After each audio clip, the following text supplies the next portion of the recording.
Comment parler à une femme de façon à lui faire vivre des émotions? Je dirais que c'est le plus gros problème des hommes avec les femmes. Beaucoup d'hommes qui viennent étudier la séduction, c'est des médecins, c'est des ingénieurs, c'est des hommes très rationnels, très logiques, c'est des comptables comme moi j'étais, etc. Et ils n'ont aucune idée de ce qu'est le langage femme.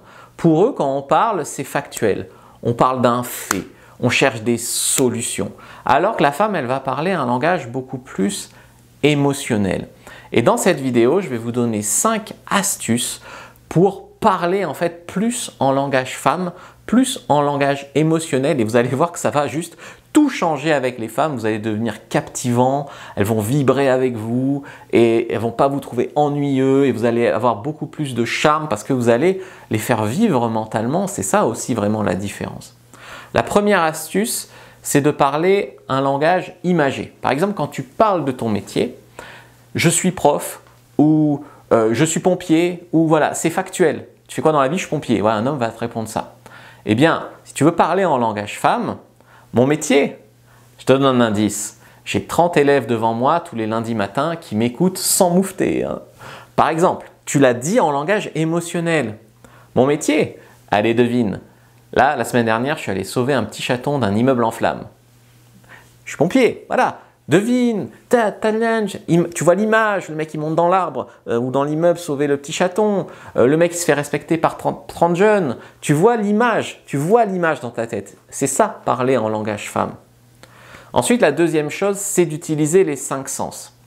Les 5 sens dans ce que tu dis et les sens dans ce que tu lui fais vivre. Par exemple, quand tu es dans une interaction avec elle, j'ai adoré ce moment, c'est nul.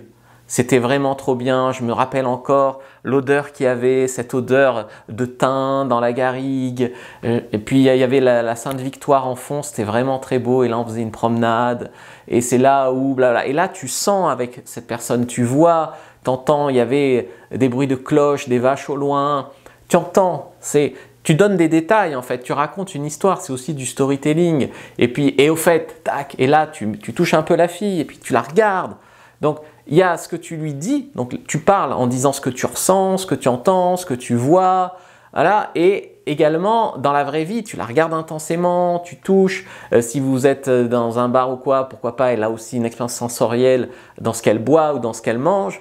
Tu lui fais vivre vraiment les 5 sens par rapport à juste dire voilà, je suis allé me promener dans la campagne. Voilà, tu vois. Et ça, c'est parler vraiment plus un langage émotionnel et donc un langage femme. Troisième axe, en fait, je ne me suis pas présenté, je suis Fabrice Julien, coach et auteur, expert en séduction depuis 2010, notamment auteur de Comment devenir plus séduisant et savoir conclure avec les femmes. Ce livre va changer votre destin d'homme et rendre les femmes que vous rencontrerez heureuses. Si vous voulez apprendre à mieux communiquer avec les femmes, à mieux les comprendre, prenez votre fiche, premier lien dans la description de la vidéo, lien en commentaire réglé, elle est gratuite. Donc prenez-la et comme ça, on pourra rester en contact. Beaucoup plus détaillé que cette vidéo. Troisième axe, c'est utiliser des synonymes. Par exemple, tu es à un bar avec une femme, tu ne vas pas juste dire c'est bon ou c'était une bonne soirée. Tu vas dire waouh, j'adore ce truc, ça me rappelle quand j'étais en vacances à tel endroit, c'est la dernière fois que j'en ai mangé, blablabla. Ou alors, c'était une bonne soirée, tu vas dire waouh, c'est une soirée que j'ai pas vécu depuis longtemps qui m'a fait sentir vraiment vivant, comme si tout était possible. Et là, tu vois, c'est beaucoup plus détaillé. Tu dis pas juste c'est bon, tu utilises des synonymes, tu développes tes réponses. Voilà, donc voilà, c'est beaucoup plus détaillé et donc beaucoup plus précis dans ce que tu dis. 4, vous l'emmenez avec vous avec des histoires. Donc ça, j'ai un peu entamé dessus, c'est ça me rappelle quand, blablabla, ou alors des métaphores.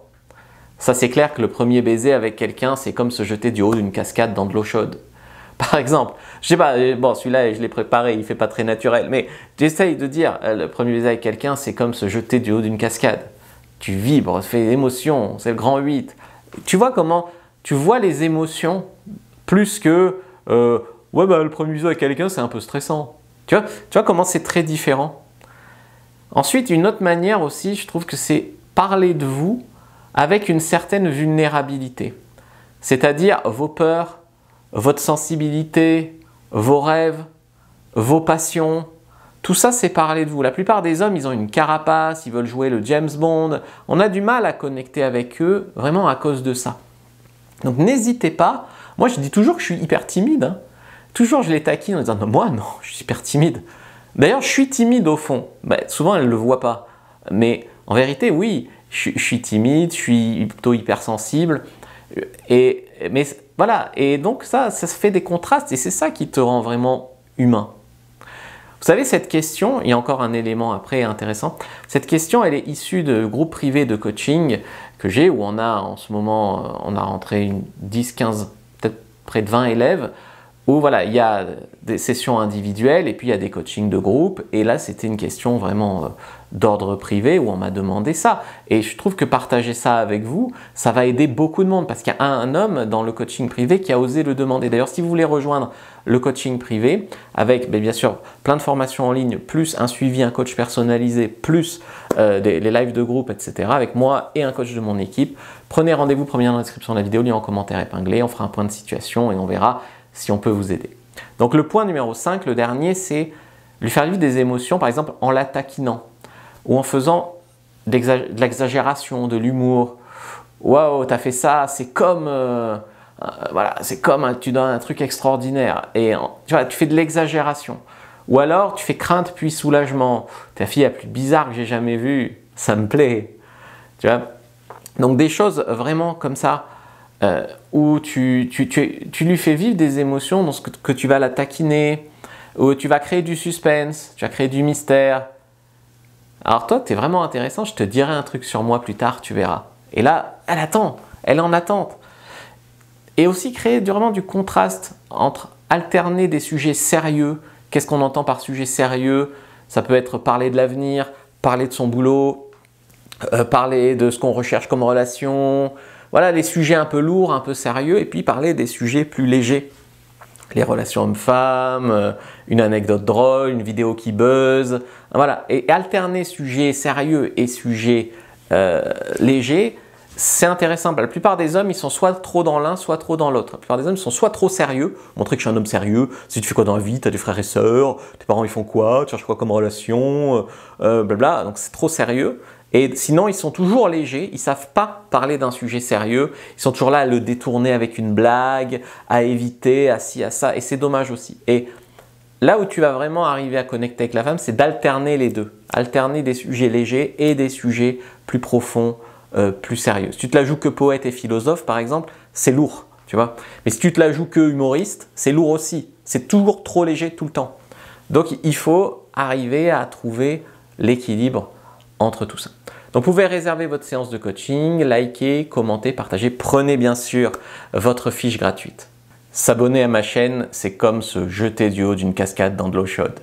Alors abonne-toi parce que dans la prochaine vidéo, je te dirai un truc sur moi. Ça marche ou pas?